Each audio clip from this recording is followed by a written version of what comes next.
All right, guys, it's the moment you've all been waiting for this week, another Hot Tub Politics video. We are another conservative channel bringing you discussion, logic, and perspective. Please leave a like, share, or comment. We will respond to any comments you throw at us. All right, let's dive into it. So today's topic is CNN worse than Biden? I don't really know. I think both of their agendas are bad for America and anti-American. So let's take a look at why.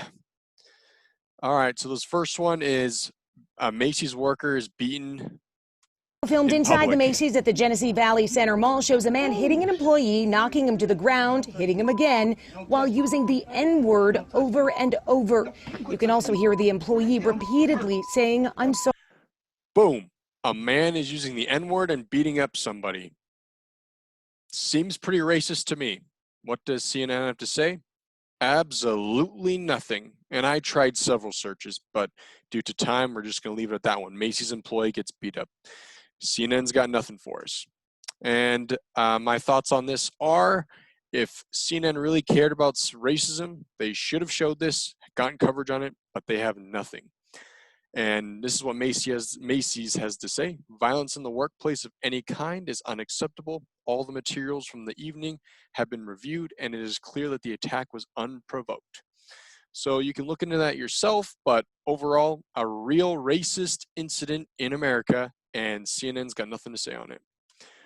Boom, here's our next thing to check out.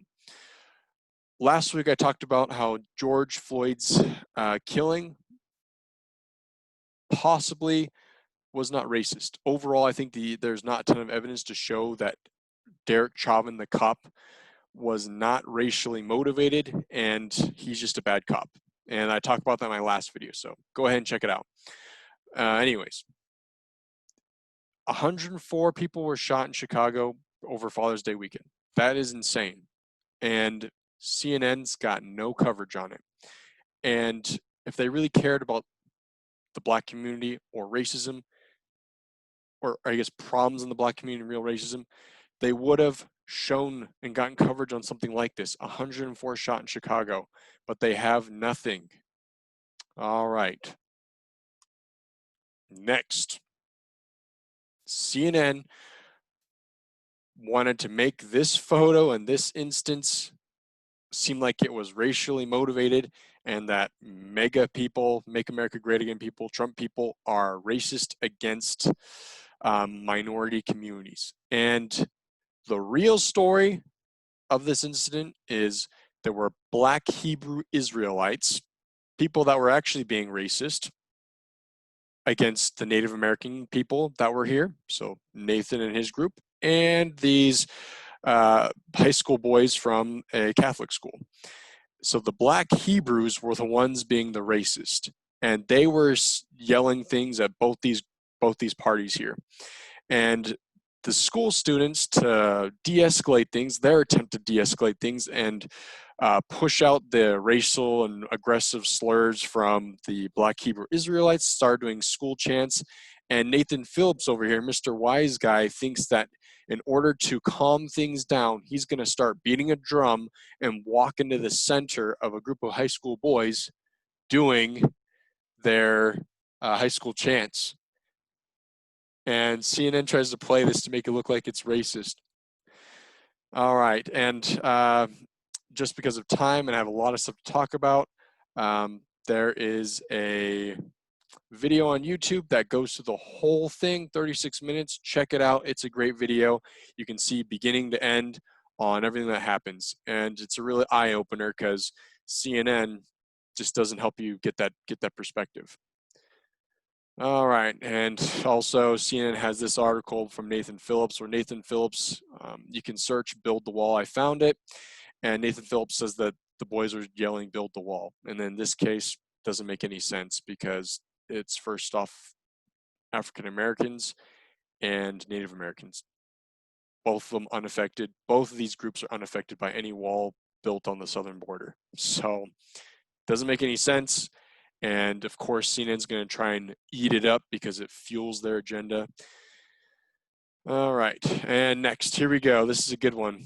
Don Lemon, Pull Morgan themselves Freeman. up. Do you think that race plays a part in wealth distribution, or either a mindset that you can't or Today? cannot? Yeah, No, you don't. no, I don't. I don't. Hey, you and I, we're proof. Why would race have anything to do with it? Put your mind to what you want to do and go for that. Boom, Morgan Freeman, a black man, a very wealthy black man in America that doesn't really care about, or he doesn't think racism is the leading factor in what's holding back the black community, which I agree with Morgan Freeman on that, and Don Lemon does not agree with him on that.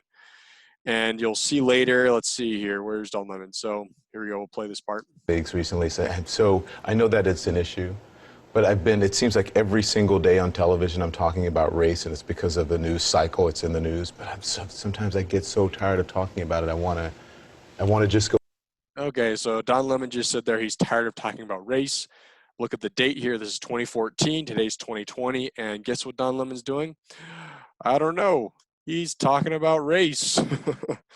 So this is, you may have heard that there was a noose found in Bubba Wallace's garage at the Talladega Super Speedway. And basically the FBI said that says the noose was found in photos and had been there since 2019. So months ago. And of course, CNN, the media, play it as something that's like super racial and needs lots of attention, but really it was just a rope that was tied like a noose in the corner of a garage that you could pull the garage door down with. And everybody started freaking out about it. But FBI is like, nah, nothing really too important here. So, I mean, we just went through like 4 articles. Some of them were about it from like a year ago. Some were pretty new. And it just pretty much shows that CNN is just trying to push a narrative and doesn't really want to cover all the major issues and only really makes a big deal about ones that try to support their agenda. So that's why a lot of people don't really trust the media these days. All right. And now we're going to go on to Joe Biden. So Joe Biden's here. His agenda is dangerous. He a lot of times supports far left ideologies and does a lot of anti-American things. Like right here, he says he's coming for our guns. Number 2. This guy can change the face of what we're dealing with regard to guns, assault weapons, with regard to dealing with climate change. And I just warning Amy, if I win, I'm coming for it. All right, so there you have it. Biden's coming for your guns. Do not elect him to be president. All right, and here's Biden again. Teaching a cop who's an unarmed person coming at him with a knife or something, shoot him in the leg instead of in the heart is a very different. All right, so here's Biden talking about the recent events of police brutality and hoping to get some type of police reform in. He basically just said that an unarmed person with a knife should be shot in the leg instead of in the heart. First off, if a guy has a knife and he's coming for a policeman, he's not unarmed. He has a knife. And when police pull out their guns, it means they are in immediate danger or someone else is in immediate danger, and they pull their guns out to kill, not to shoot people in the leg. All right. And here's another one where Biden takes the black community vote for granted. I tell you, if you have a problem figuring out whether you're for me or Trump, and you ain't black. It don't have nothing to do. So there you have it. Those are some good inputs and insights into what Biden's all about and how he acts.